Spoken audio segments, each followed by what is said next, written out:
ಓಂ ಶ್ರೀ ಗಣೇಶಾಯ ನಮಃ. ಶ್ರೀಮನ್ನಾರಾಯಣೀಯಂ ಪಂಚತ್ರಿಂಶಂ ದಶಕಂ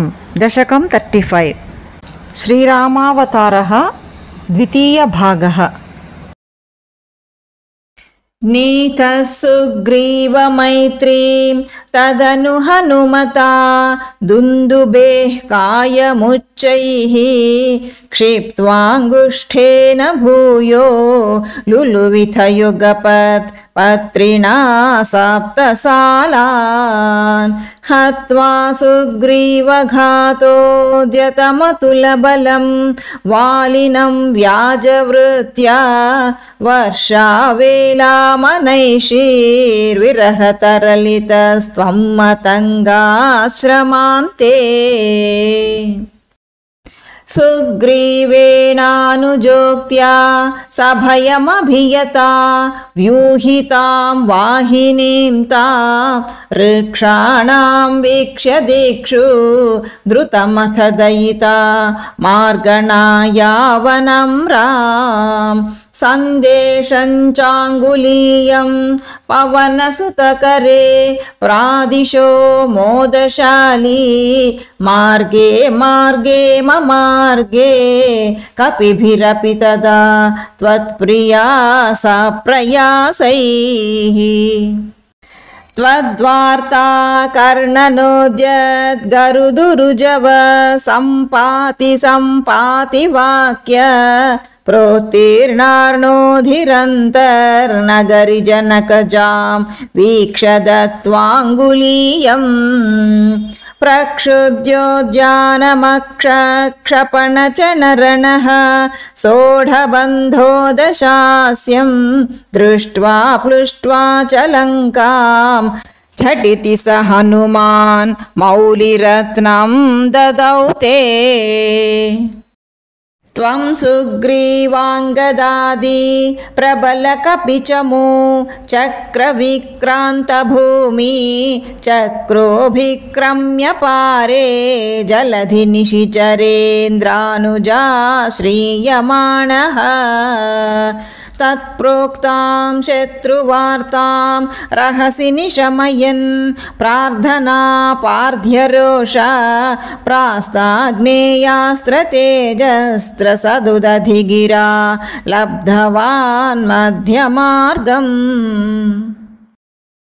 कीशैराशान्तरोपाहृतगिरिनिकरैः सेतुमाधाप्य यातः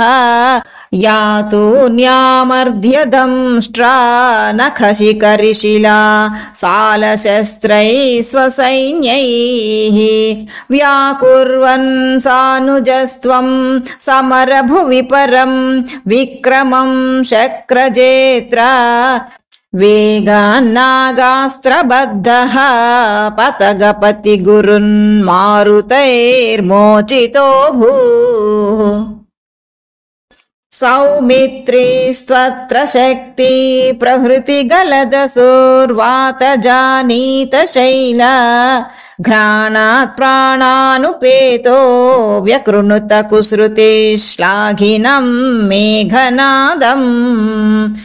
मायाक्षोभेषु वैभीषणवचनहृत स्तम्भनः कुम्भकर्णं सम्प्राप्तं कम्पितोर्वीतलमखिलचमू भक्षिणं व्यक्षिणोस्त्वम्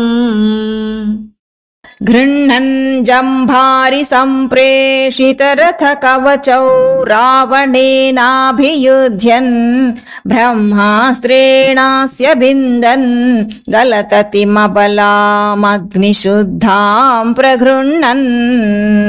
देवश्रेणीवरोज्जीवितसमरमृतैरक्षतैर्ऋक्षसङ्घैः लङ्काभर्त्रा च साकं निजनगरमगा सप्रियः पुष्पकेण प्रीतो दिव्याभिषेकैरयुतसमधिकान् वत्सरान् पर्यरंसीः मैथिल्यां पापवाचा शिव शिव किल तां गर्भिणीमभ्यहासीः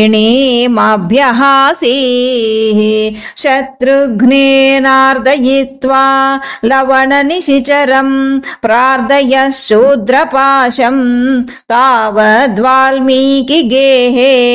कृतवसतिरूपा सूतसीतासुतौ ते वाल्मीकेस्त्वत्सुतोद्गापितमधुरकृते राज्ञया यज्ञवाटे सीतां त्वय्याप्तु कामे क्षितिमविशदसौ त्वं च कालार्थितो भूः हेतोः सौमित्रिघाती स्वयमथ सरयूमग्ननिःशेषभृत्यैः साकं नाकं प्रयातो निजपदमगमो देववैकुण्ठमाद्यम् सोऽयं मर्त्यावतारस्तव खलु नियतं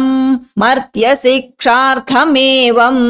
विश्लेषार्तिर्निरागस्त्यजनमपि भवेत् कामधर्मातिसक्त्या नो चेत् स्वात्मानुभूतेः क्वनु तव मनसो विक्रिया चक्रपाणे